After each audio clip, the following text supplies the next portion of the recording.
जय हिंद दोस्तों। जैसे कि आप लोगों को पता है कि मैं ऑफलाइन भर्तियों के नोटिफिकेशन डालता हूँ कि ऑफलाइन भर्तियाँ आई हैं, निकली हैं, इनको आप लोग फॉर्म फिल करो। तो कुछ लोगों को ऐसा लगता होगा ये फ्रॉड होंगी, लेकिन ये ऐसा नहीं होता।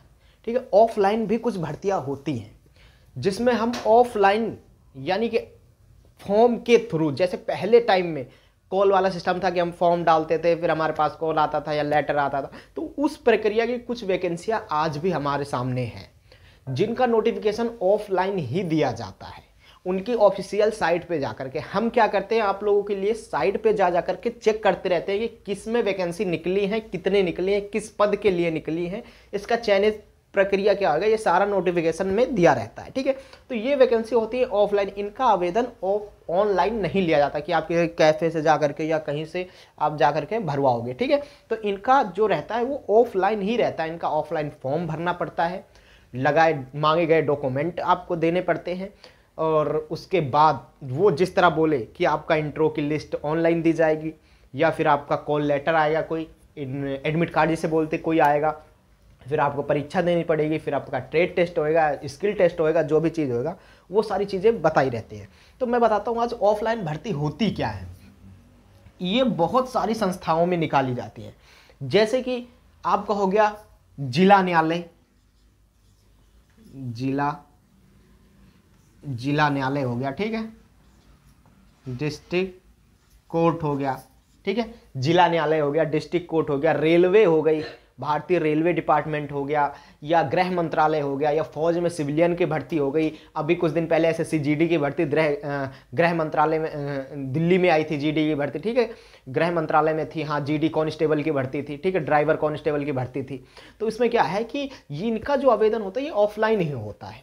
ठीक, आपको ऑफलाइन फॉर्म देना पड़ेगा, जमा करना पड़ेगा, और रजिस्ट्री स्पीड पोस्ट या साधारण डाक या फिर बाय हैंड आपको जाकर के अप्लाई करना पड़ता है, दिए गए पते पर आपको पोस्ट करना होता है।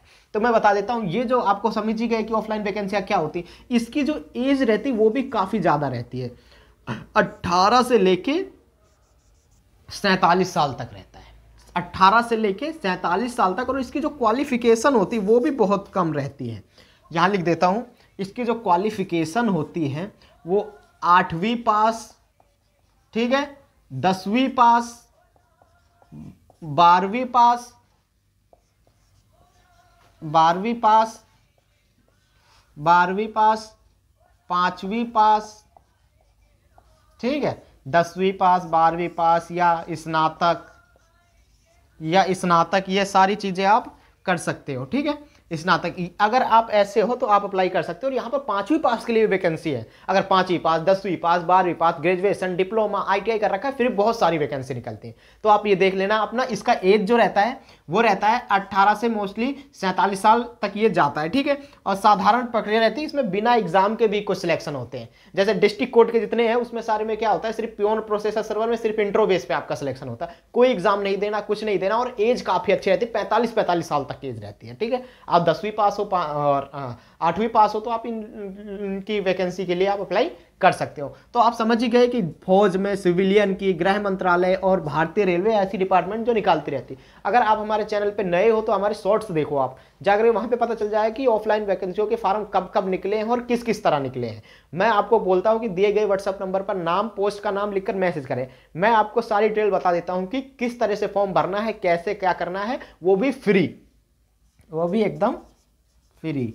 आपने देखा होगा कहीं कहीं मैसेज आता है 30 रुपए, 20 रुपए आप डालो, जब बताऊंगा, लेकिन मैं आपको एकदम फ्री बताऊंगा कि फ्री कैसे अप्लाई करते हैं। और जाकर इंट्रो मैं यहां ये समझ लो, आपका फॉर्म फिल से लेकर सिलेक्शन तक का सारा प्रोसेस बताऊंगा कि कैसे कैसे होएगा, किस किस तरीके से होएगा। ठीक है, तो ठीक है, आई होप आपको समझ ही आ गया होगा। और हमारी वीडियो को देखते रहना आप, और या शॉर्ट्स हमारे देखते रहना, आपको पता चल जाएगी कौन सी वैकेंसी कब आई है और किस तरह से फॉर्म अप्लाई करना है। ओके, धन्यवाद।